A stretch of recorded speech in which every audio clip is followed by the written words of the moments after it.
confidence is not captured. It's created in the sense of you get to be confident by doing things through doing, whether it's speaking up or you want to speak in front of people. Instead of saying, I'm fine, you actually begin to tell the truth, or you show up at a certain kind of job and a role and the activities in that role. And the more you do those activities, you start to developing a kind of confidence and skillfulness. But confidence is created in that sense through doing, so you'll be confident. A lot of people are looking for confidence, like they can just capture it in a moment. I can just capture confidence without having to do the work of it.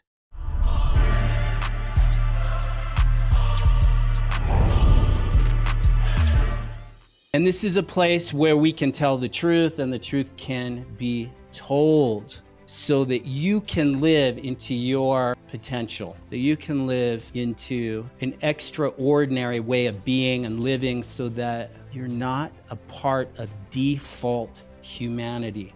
Become more confident in ourselves as we grow in confidence, or maybe another better way of saying it is as confidence grows within us. We deal with different things. People relate to us differently than when we were insecure, meek, weak, second guessing ourselves, doubting ourselves. As we grow in confidence, and as confidence grows in us, the world around us starts relating to us or reacting to us differently. Yeah, very good. I noticed in myself as I was growing in confidence in my life, whether I was showing up to lead a conversation, give a talk, lead a yoga practice, lead meditation, show up in front of people, especially, or in some kind of interaction with someone, could be with my father, with my mother.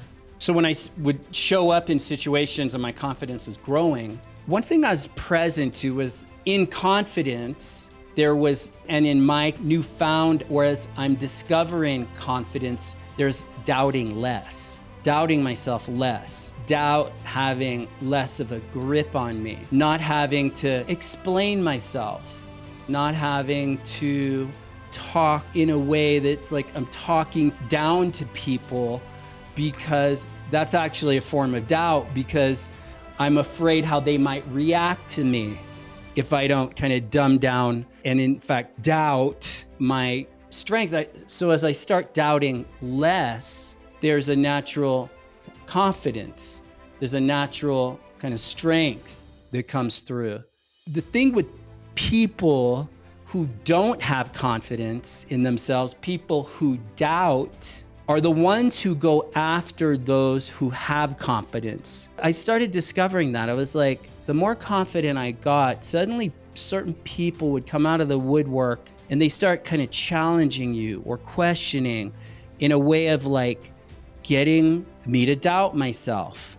And they'll do this to you. They'll try to manipulate things or confuse things or spin things. You second guess yourself. Well, and then it brings up the question, what kind of people cancel people? Why does cancel culture appeal to people? When you show up with confidence, you're a kind of mirror and you have a kind of light. People either gravitate around you because they recognize something in you that they have in themselves that they want to nurture or develop or bring forth, a kind of confidence that you have, a clarity, a kind of strength. There's that kind of people that, they warm themselves by your fire, but with the intent of being able to become their own fire starter. But then there's the other people that warm themselves by your fire, but in their eye, envy, it comes from in vision, but it's a tainted kind of vision, envy. It's a dark kind of vision that wants to tear down, and people of confidence become that kind of target. They'll call you a narcissist, they'll call you arrogant. But if you look at why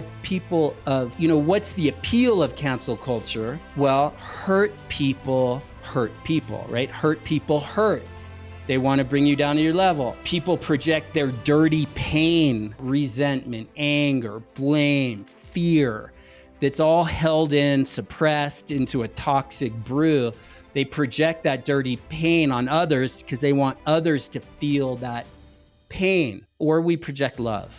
When you have a real confidence, you're projecting love, and that love becomes a mirror. And people without love, they want to shut that up. It's why there's so much child abuse. Little kids are so bright, so light, so cheerful. There's an innocence, and you see people wanting to stomp out that innocence, that natural light the kids have, because they can't bear it.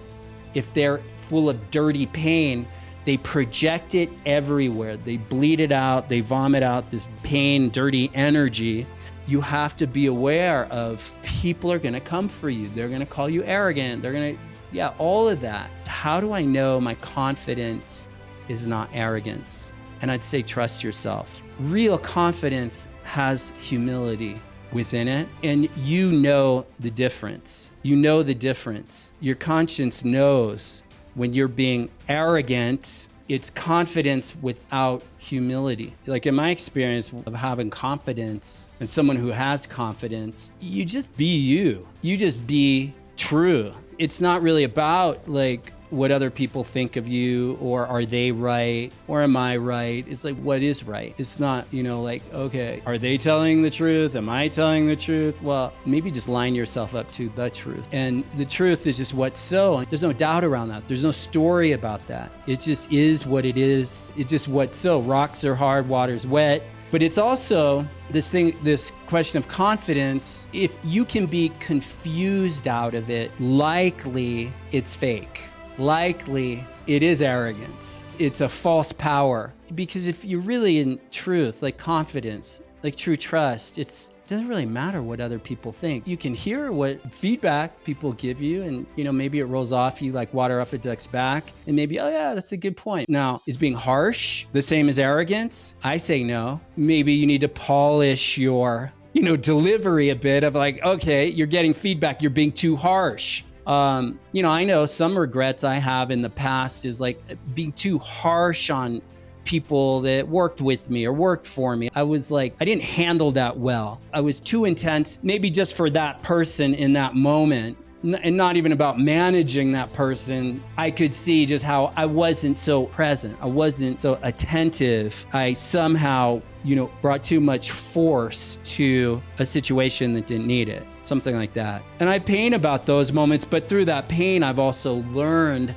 and that's actually helped me grow in confidence, or confidence grow in me. I don't know if you remember the athlete Charles Barkley. He was one of the all-time great basketball players, especially in his era. I saw this interview of him once where he was being confronted by a journalist. The journalist says, well, you're this famous super athlete. People look up to you. Aren't you, the way you're acting and behaving doesn't measure up to the role model you're supposed to be, and all of that. And his response was, I'm just an athlete. I'm a good ball player. If you're looking to me to be a role model for your life or your children's life, you're looking in the wrong place. I don't know what else to tell you. It's a very honest response. People put you on these pedestals. Now, not everybody. So that's what I'm getting to here with confidence and this exo.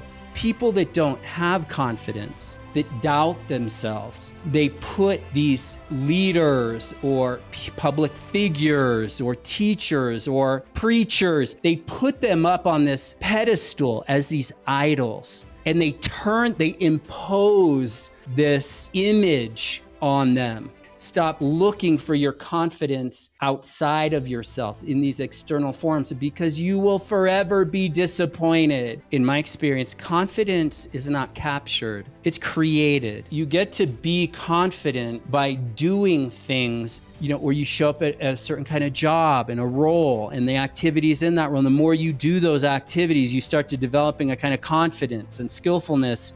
But confidence is created in that sense through doing. You'll be confident. A lot of people are looking for confidence, like they can just capture it in a moment. I can just capture confidence without having to do the work of it. I attempted to do something, it went awry, it didn't work out as I hoped. Okay, that thing failed, or that didn't work. Different than I am a failure. Now, it could be spiritually, morally, ethically, I am a failure. Like, it could be. I've been at that point in my life more than once where I really had to grapple with that, because, popular personal development, I like to call it, You just look all over social media. Oh, there, you're not a failure. Don't think that. You're good enough. That could be robbing someone and robbing you of a very important insight, a breakthrough, a transformation, an opening, because sometimes you have to come to the truth of like, no, I'm like a fraud. No, like the way I've been being, the way I've been living, the way I've been